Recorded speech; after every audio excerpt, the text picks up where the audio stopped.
সমস্যা তোর? কখনো ফাইল দেখতে যাচ্ছিস, কখনো বা বিকাশে টাকা চাচ্ছিস। এই, আমরা কি তোর কর্মচারী নাকি যেখানে তুই যাই বলবি সেই কথাই আমরা শুনে কাজ করব? আসসালামু আলাইকুম স্যার। স্যার, আপনি এখানে দারোয়ানের ড্রেস পরে আছেন? ওয়েট, স্যার মানে আপনি কাকে কি বলছেন? আমি আসলে কোনো সিকিউরিটি গার্ড না, আমি এই কোম্পানির মালিক। আমি ছোট একটা ইন্টারভিউ নিচ্ছিলাম।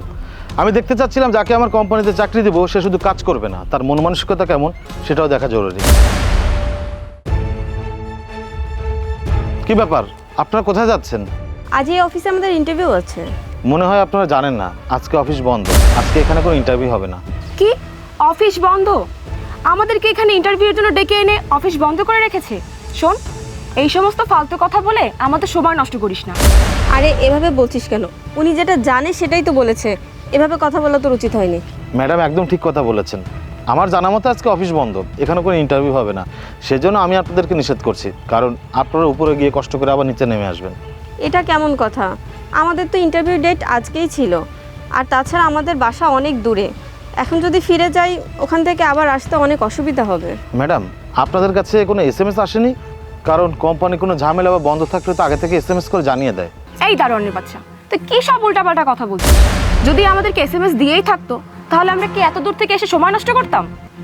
দেখুন ভাই, আপনি যেহেতু এখানে চাকরি করেন, আপনার তো জানাশোনার লোক আছে। আপনি একটু খোঁজ নিয়ে দেখুন না আমাদের আজকে ইন্টারভিউটা হবে কিনা। এটাই আমাদের জন্য লাস্ট অপশন। আর এই জবটা না হলে আমাদের অনেক প্রবলেম হয়ে যাবে। আর আপনি তো জানেন এখনকার সময়ে জব না থাকলে কতটা কষ্ট হয়। ম্যাডাম, আমি এখানে সামান্য সিকিউরিটি গার্ডে চাকরি করি, আমি এত কিছু কিভাবে জানবো? তাছাড়া ঠিক আছে, এর পরবর্তীতে যদি কোনো ইন্টারভিউ হয় আমি আপনাদেরকে জানিয়ে দেব। ম্যাডাম, বলছিলাম কি, আপনাদের হাতে এত বড় বড় ফাইল, যদি কিছু মনে না করেন তাহলে কি আমি একটু ফাইল দেখতে পারি? এই দারোয়ান, তোকে কেন আমরা আমাদের ফাইলটা দেখাবো? ফাইলের ভিতর কি আছে তুই কি সেটা বুঝবি? তোকে দেখে মনে হচ্ছে তুই কখনো পড়াশোনাই করিসনি, স্কুলে বারান্দাতে পর্যন্ত যাসনি। তোকে তাহলে কেন আমরা আমাদের ফাইলটা দেখাতে যাব? এই ফাইলটা তোর হাতে দিলে তুই কিছুই বুঝতে পারবি না। তুই অশিক্ষিতর মতোই থাক। আরে এমন ব্যবহার করছিস কেন?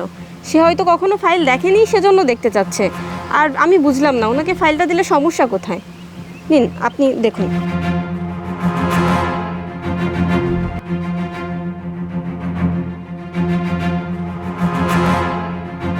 আরে বাবা, এখানে তো কত বড় বড় ইংরেজি লেখা। আপনি মনে হয় অনেক দূর পড়াশোনা করেছেন, তাই না? আমি মাস্টার্স কমপ্লিট করেছি, আর তাছাড়া আমার কিছু অভিজ্ঞতাও আছে। সেজন্য আমি এই কোম্পানিতে ইন্টারভিউর জন্য এসেছি। খুব ভালো লাগলো আপনার কথা শুনে। ম্যাডাম, আমাকে একটা সাহায্য করতে পারবেন? এই শোন, তোকে আমরা সাহায্য করতে পারবো না, কারণ তোকে সাহায্য করার মতন আমাদের ফালতু কোনো সময় নেই। আহা জুলি, কি করছিস? থাম না ভাই, কি সাহায্য বলুন আমাকে। আসলে আমার একটা জায়গায় কিছু টাকা পাঠাতে হবে। আপনি যদি বিকাশ করে টাকাগুলো পাঠিয়ে দিতেন তাহলে এখান থেকে আমি আপনাকে ক্যাশ দিয়ে দিতাম, এতে আমার একটু উপকার হতো। সমস্যা নেই, আপনি যেহেতু বিপদে পড়েছেন, আর তাছাড়া আমার বিকাশেও টাকা আছে। আপনি নাম্বার বলুন, আমি টাকা পাঠিয়ে দিচ্ছি। কি সমস্যা তোর? কখনো ফাইল দেখতে যাচ্ছিস, কখনো বা বিকাশে টাকা চাচ্ছিস। এই, আমরা কি তোর কর্মচারী নাকি যেখানে তুই যাই বলবি সেই কথাই আমরা শুনে কাজ করব? আর মিথিলা, তুইও কেমন? তুই কি গাধা নাকি? সে যা বলছে তুই তখন থেকে তাই করে যাচ্ছিস। আহা জুলি, থাম তো। ভাই আপনি নাম্বারটা বলুন, আর কত টাকা সেটা বলুন। 5,000 টাকা, আর নাম্বার হলো 019।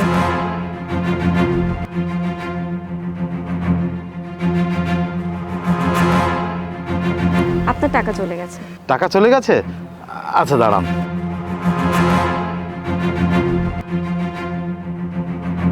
এই নিন।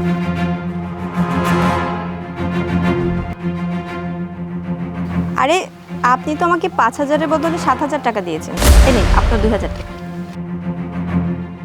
আসলে ম্যাডাম, ওই টাকাটা আমাকে একজন দিয়েছে, কিন্তু এখানে কত টাকা ছিল সেটা আমি গুনে দেখিনি, বা আমি তেমন গুনতেও পারি না, যে কারণে পুরো টাকাটা আপনার কাছে দিয়ে দিয়েছিলাম। আপনাকে অনেক ধন্যবাদ। থাক, আর ধন্যবাদ দিতে হবে না। এই চল। Madam 1 minute. ম্যাডাম, আপনার ফাইলটা নিন। 1 মিনিট। ম্যাডাম, এই নিন। এটা আমাকে একজন দিয়েছে। আসলে আমি তো লেখাপড়া জানি না, আমি তেমন কিছু বুঝিও না, লিখতেও পারি না, তাই এটা দেখে আমি কি করব? এটা আমি আপনাকে উপহার হিসেবে দিলাম।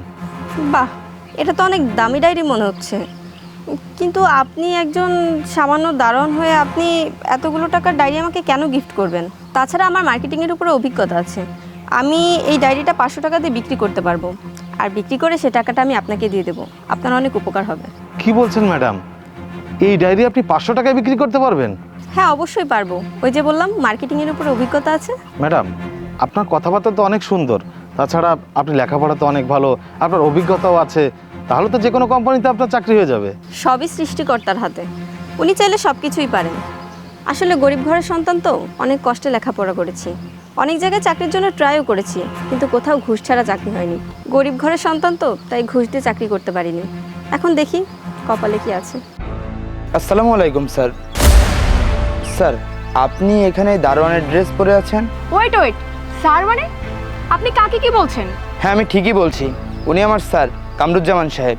স্যার, ওখানে সবাই আপনার জন্য মিটিংয়ে ওয়েট করছে, এখন আপনি গেলেই হয়। ঠিক আছে, আপনি যান, আমি আসছি। জি স্যার। উনি এসে আপনাকে স্যার বললো, ব্যাপারটা বুঝতে পারলাম না। তেমন কিছুই না, আমি আসলে কোনো সিকিউরিটি গার্ড না, আমি এই কোম্পানির মালিক। আমি ছোট একটা ইন্টারভিউ নিচ্ছিলাম, আমি দেখতে চাচ্ছিলাম যাকে আমার কোম্পানিতে চাকরি দেবো সে শুধু কাজ করবে না, তার মন মানসিকতা কেমন সেটাও দেখা জরুরি। তাই তো আমি সিকিউরিটি গার্ডের ড্রেস পরে ছোট একটা ইন্টারভিউ নিলাম। এই ইন্টারভিউর মাধ্যমে আমি আপনাদের দুজনের ভেতরকার সব কিছু জানতে পারলাম। এই যে মিস মিথিলা, আপনি জানতেন না যে আমি কে, তারপরও আপনি আমার সাথে সুন্দরভাবে কথা বলেছেন, ভালো ব্যবহার করেছেন।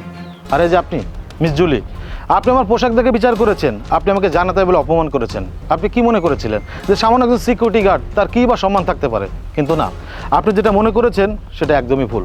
আমি সিকিউরিটি গার্ড হই বা কোম্পানির মালিক, আমার সব থেকে বড় পরিচয় আমি একজন মানুষ, আর মানুষ হয়ে মানুষকে সম্মান করাটা সব থেকে বড় বিষয়।